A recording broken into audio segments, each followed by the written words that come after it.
one thing to stop doing is let fear grab you and letting fear prevent you from moving forward. I found that the fear of the unknown, the fear of being uncomfortable, the fear of no one else is doing this stops many people. I get it.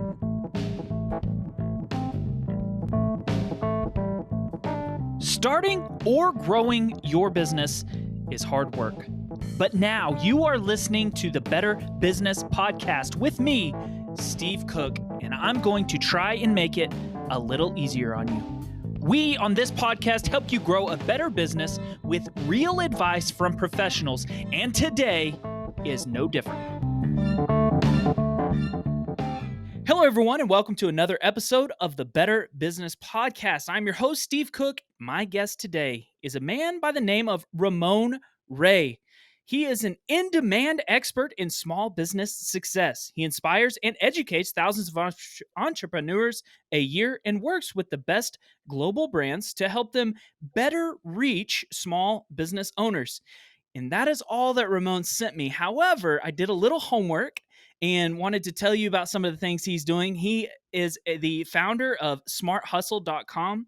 He also has written a book called The Celebrity CEO. And I wanted to ask you about this. He was also invited to the White House to talk about small business. Is that correct? Tell me about that experience.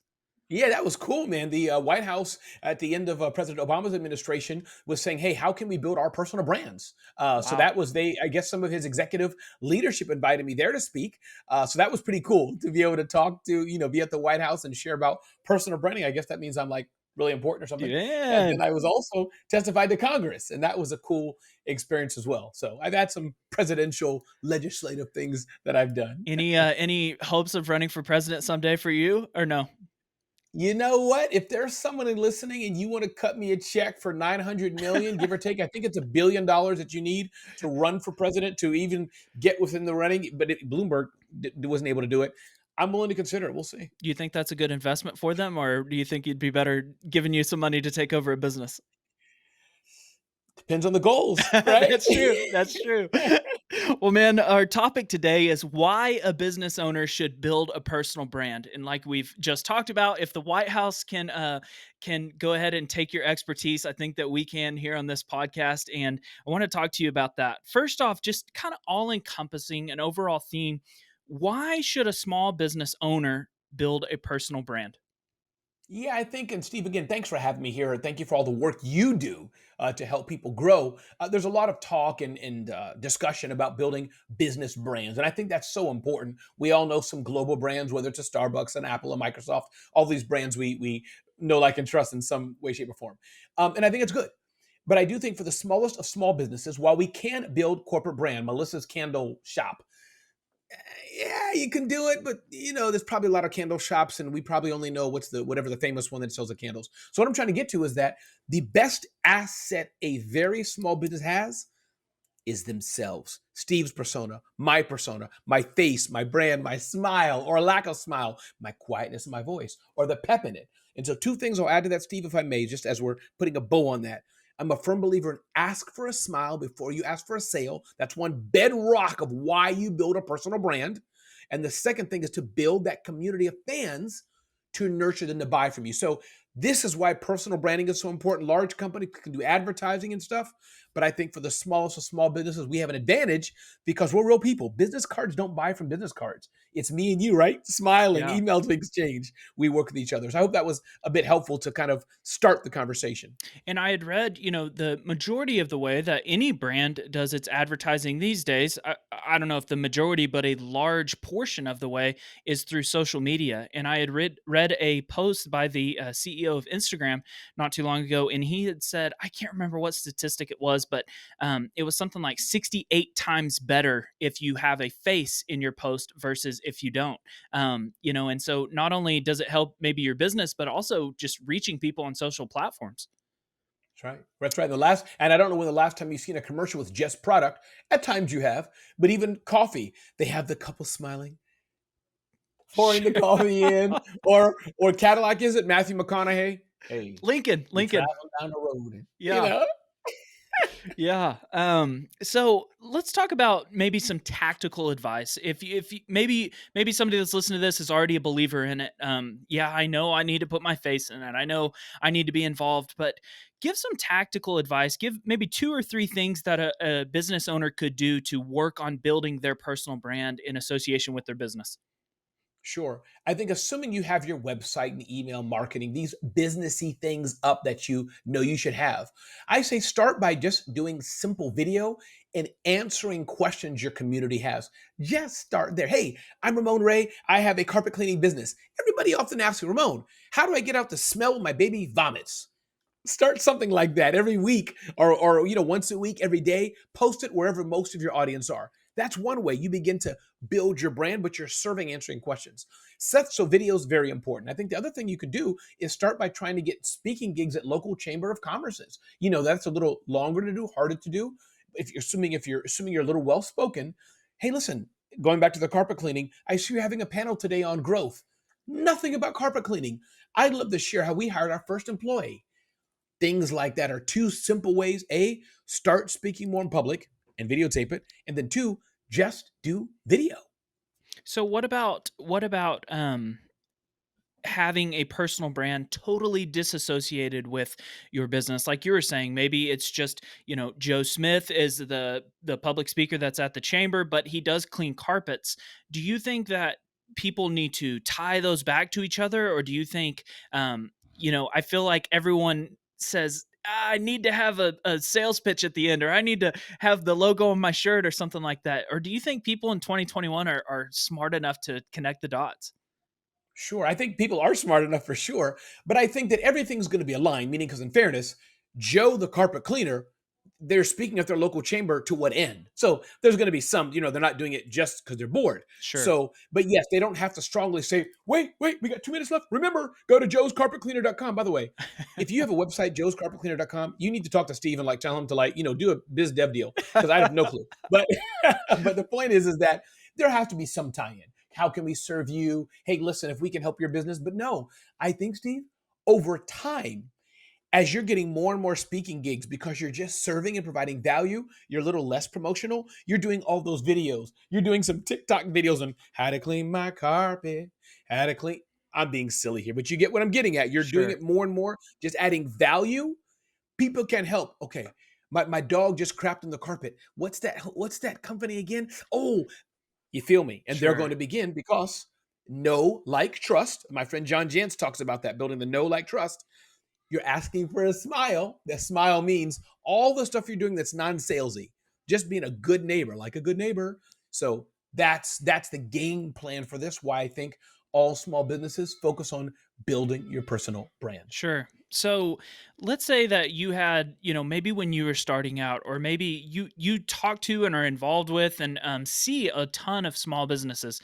Let's say somebody won the lottery or had a bunch of money to pour on to something. What would you do with that money if you had 10 times the budget that you originally had? What would you spend it on? Yeah. I probably, and again, who knows, this could change like the next 10 minutes once I get the money in my hand. But at the minute, First I'd probably vacation. spend it. Yes, I'd probably spend it on publicity. Now, let me be clear. This doesn't mean I'd give a $5,000 a month retainer to some, PR company like that, because that could go to waste. And I can give a whole master class in PR. But my point is something that I can get more publicity to generate the brand. Who was our guy? Joe the carpet cleaner? Joe the carpet cleaner. To have him Shout on out to Good Joe the Morning carpet America. cleaner. There we go. Have him on Good Morning America, whatever the local radio, video podcasts like this. So it could change, but I would do that. But I would combine it then to self promotion, because that's also very important. Just because I'm on Fox News talking about, hey, the local carpet cleaner brought puppies today to the school, only X number of people are seeing it. I now want to use that to telegraph that to all the people on my list to build up the credibility, build up the authenticity. So that goes hand in hand. Let me maybe push back on what you're saying a little bit. Please. What if someone says, "Hey, my business is very niche." So let's say my family's business. We're in the performance horse industry. So if Okay. you go to a chamber, there might be 1 out of 50 people there that actually even own a horse. Do you think that there is a maybe just a general idea there that the more you're out there in public that maybe one of those person's relatives has a horse, and there's just kind of a waterfall from that? Or do you think that, you have to be wise about some of the stuff that you do to promote yourself? I love the pushback and thank you for allowing me to clarify it. So, in general, I do think just get out there. But yes, let's take a niche. I'm glad you clarified it. Horse performance industry. For sure, just going to the regular New Jersey Chamber and we're going to speak. No. But riffing off that, let me speak more amongst making it up the very wealthy. Sure. Speak more amongst bankers. So that's kind of where that goes. The principle is let me just get out there and speak more. Doesn't have to be necessarily precisely horse performance, but maybe those who have homes that are $5 million or more. I'm making it up, but you feel where I'm getting with that. So You bet. that's more what I mean. Placing yourself not so much in the direct circle of the obvious buyer, because Right. sometimes that's too niche, but being afraid to say, hey, listen, you have a bunch of people at a local country club. I'd be happy to come. Then test it. If Sure. zero people can help you, but one thing my friend Adrian Miller, she says, it's often not, let's say Steve could directly hire me. It's not so much me finding only just Steve, but let me find the Steve who he may refer me to people. So that's the Mm, double layer. Not just a person, oh, Steve doesn't have any horses, not for me. No. Steve has a daycare center in a high net worth zip code in the suburbs or wherever people have a big lot of mm. land, right? That horses could be. That's the triangulation on that. But I love the question because you're right. You Keep your don't just want mind to be open everywhere. to keep a mind open to the after effect or something Yes, that besides just the direct sale. So correct. what about, as far as that's related, what about any other tactical, practical advice on getting this publicity? How do you get on the news? How do you find a chamber event to speak at? What if someone, has no idea how to get invited on things like that? Do Sure. you do you reach out to those people? Sure, absolutely. So a few things to repeat. Have a good website, have your email working, get what I call marketing automation software, CRM, things like that. Social media, put your video out. So I want to be clear, that's the basic. Get out, Okay. get out, get out on your own. But taking that up to another level, as you're more frequently all of these things, you combine it to that. So how to do that? A few things. One, read the media that you want to be a part of. If you're not reading the New York Times or Oklahoma Sun or wherever you're at, that doesn't make sense. Understand the market. That's one. Two, be a friend. So let's say I'm pitching Steve for his podcast. Hey, Steve, I'm Ramon. You had an episode 3 episodes ago where you talked to so on and so forth about XYZ. That was baller. As you're looking for more people like that, I'd love to hit me up. Three, comment. Be a part of the conversation. And there's two types of media. You can go high level media. I gotta be on ABC World Tonight. Little tougher to get on there, but you can. But as I mentioned, the bloggers, the podcasts, the influencers, the IG lives, all that's a start. And you get practice because, like when you're starting out, you may do things like this. I'm trying to look at Steven and I'm talking to him. I don't have my words clear. I can't, I don't. No, you should practice. But as you get better, I know looking here, it's better for the audience, even though Steven's about 3 inches low. And I know you know that, Steven, but you get where I'm getting at, right? So Sure. these things help you practice for your high level moment to do it right. Right. Okay. So you're putting coins in the bank so when you're ready to cash in on a big opportunity. Yeah. Um so one thing that really drew me to your Instagram from the very beginning, was your incredible smile. And I asked that, in the pre-interview kind of questions here, that I had said, "What is something that you believe that no one agrees with you about?" And you admittedly had kind of a hard time thinking of that, but you said that you're going to have to admit that, we should ask for a smile before we ask for a sale. What is your philosophy or your thinking around smiling so much? Sure. Some people may say nice guys or nice gals finish last. Some people there is something to be said to be hard charging. Steven, are you going to buy it or not? Okay, you're not going to buy it. Screw you. Next. Get to the. I get it. But I'm more of the who's the lady, the Catholic nun who feed all the mother. Yeah, I'm more of a Mother Teresa type person. Let me just be nice. Spread the love. Be a nice guy. Maybe Steven's not going to buy. Maybe the next not going to buy. But Steve likes me. So what I'm trying to get is that just being nice. Being up smiles make people approachable. Smiles make people vulnerable. Smiles will make me be vulnerable first. You're going to then want to be vulnerable. So that's kind of that little hokey concept. of one of many things businesses can do, at least just start with a smile. My business cards, I echo that too. People who are looking to video will be able to see it, not people maybe in the audio only, but just I'll put it up close to show you how much I believe that. Everyone has a smile.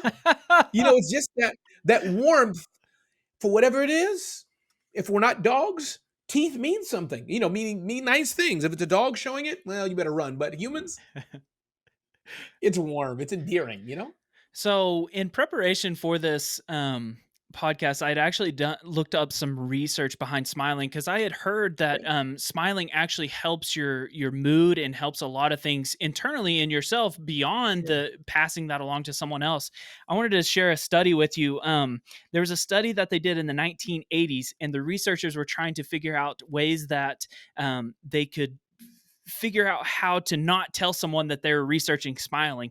So what they did was they had three groups. The first group they made them hold a pencil in their hand. The second group they made a group put a pencil in their lips. So they just went like this and just Okay. continued on staring straight. The third group they made them hold the pencil in the back of their teeth, so it forced them to smile. And so what they were trying to figure out is that yes, maybe smiling because you have happy thoughts, but does just the muscles in your face moving? What they Right. found was they quickly interviewed them after the study on different cartoons, and they found that the group that they forced to smile rated the cartoons as much higher than the other two groups. So not Who only does knew? smiling, pass that on to other people, but I think it helps yourself internally as well. Yes. Listen, I think it's hard to feel bad. It's hard to get angry at the waitress. It's hard to get angry at your wife or husband. It's hard to scream at your kids when you have a mindset and an attitude and a heart, and then you tell it not in an idiot way, but a smile, more pleasant. And I must say, one secret thing: when you're doing video interviews, you're not going to smile all the time like an idiot. That's fake. But being aware of, let me just be pleasant and not, since it's Steve talking, let me be distracted. Just, hi. Come Sure, on. a happy person. Yeah. Ramon, what is something that on building a personal brand and having this not persona in a fake way, but a persona to try to pass that along to other people that this is what you get when you do business with me. What's something that every small business owner should either stop doing right now or start doing right now? It's a great question. I'm not sure what we talked about earlier, but I would say one thing to stop doing is let fear grab you and letting fear prevent you from moving forward. I found that the fear of the unknown, the fear of being uncomfortable, the fear of no one else is doing this stops many people. I get it. We all want to be safe and secure and not stupid. We don't want to lose money. But if Dave Ramsey talks about, in his Southern drawl, and if I'm saying a Southern drawl out of respect, all you who have Southern drawl, so allow Ramon some fun. But I have no problem letting my employees make non-fatal errors. So, make non-fatal errors. You don't have to lose your business over it. Is that helpful, Yeah, Steve? That aspect of non-fatal errors, and don't let fear stop you. you mentioning fear, it made me think when I first started doing some videos for the feed industry and stuff like that. I started the show called Steve's Horse Show, and I would go interview and talk to people in the community, and I felt an overwhelming sense of maybe it was doubt, maybe it was fear, or that self consciousness. Did you ever have that maybe when you started doing videos? I don't know how long ago you started, but when you started getting yourself out in public and your face, your video, your pictures, did you have that? Yes, I did, and I have it now. Meaning, I know I speak too fast. That's one. I know sometimes I stumble over my words. That's two, or slur my words, not slur, but like stumble over it because I'm speaking too fast. So I have that now. But thankfully, by God's grace, that's just one skill I have as well. Since I'm fast, fast, fast, fast, fast, I just do it, do it, do it, do it, do it. I guess that's why. Combined with that, it's not perfect. The spelling's wrong. There's a book tilted back there. Who cares? Move on. So if that's helpful, that's kind of that dual aspect. But yeah, I'm fearful. Will it work? Will anybody show up? My team was saying, Ramon, we need to do more Facebook Lives. I'm like, yeah, but that's not our brand. Doesn't get even 10, 20, 50 people on a Facebook Live. Let's not do it. They're like, that's okay. Let's go live if that's helpful. So yeah, I Sure. I have experienced exactly what you're saying, and I still do. Being in business a bit longer, sure, a bit more maturity, but I think everybody goes to a little bit of something, and if they say they're not, they're probably lying. Yeah. What would you say to someone that maybe puts a picture of their coffee cup, or they put a picture of, the plant, or Joe puts a picture of a clean carpet that he did, and they say, I don't want to, make a video of myself. People don't care, or in deep down they're self conscious about being ridiculed or something like that. What would you say to a person like that to get them over the hump? Sure. I think understand it's natural. The fear is okay. But for the sake of serving the person who's waiting for your information, do it. Danelle Delgado, look her name up. Danelle Delgado. She says, "Who loses if you don't take action?" And I'll give another resource. Seth Godin had a book out, What to Do When It's Your Turn, and it's always your turn. Anybody who's listening, if you DM me or connect me and say, I heard you on Steve's show, a book, the first one who does it, I will buy a copy of his book and send it to you. I get nothing from this. I'm just going to go to Amazon and buy it and send it to you. So I'll do that.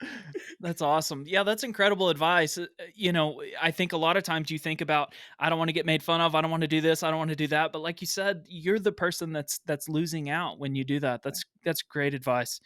Ramon, I ask all my guests at the end of their interview, if you had to boil down all that you know about small business, everything that you told President Obama, everything you have written in your books, and what you share weekly on your or daily, really, on your website, and boil that all down to one piece of advice to somebody that's feeling plateaued in their business right now, what advice would you give them?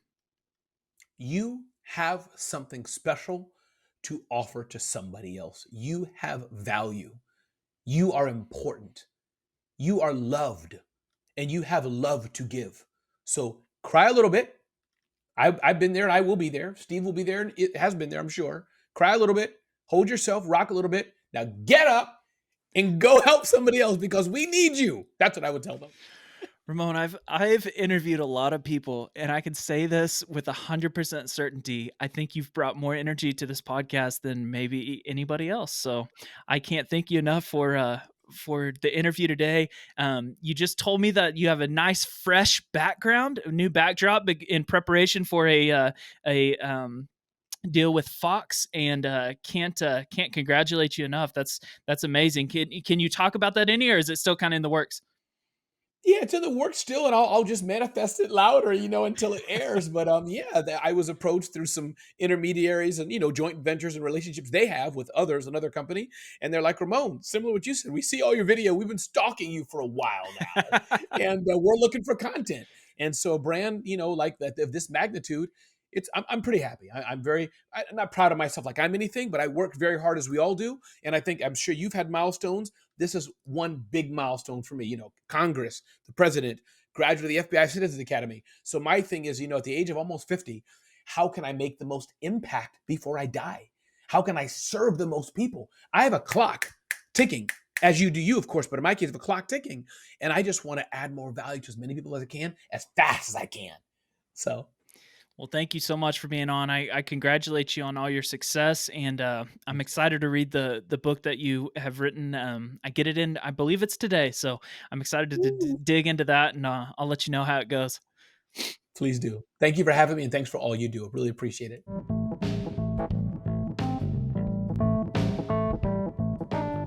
Hey, thank you so much for listening to another episode of the Better Business Podcast with me, your host, Steve Cook. Starting or growing a business is hard work, so I hope that today's advice made it just a little bit easier for you. We'll be sharing more about this exact topic all this week on my social platforms. You can find me on Instagram, LinkedIn, TikTok, or if you would like to get a personalized blog post from me on this topic, you can join my email list, and I will send you an email once a week. You can check the show notes to subscribe to that, or find me on my website, whatever's easier for you. Now get out there and go grow a better business with this advice from today's Real Pros. Thank you for listening.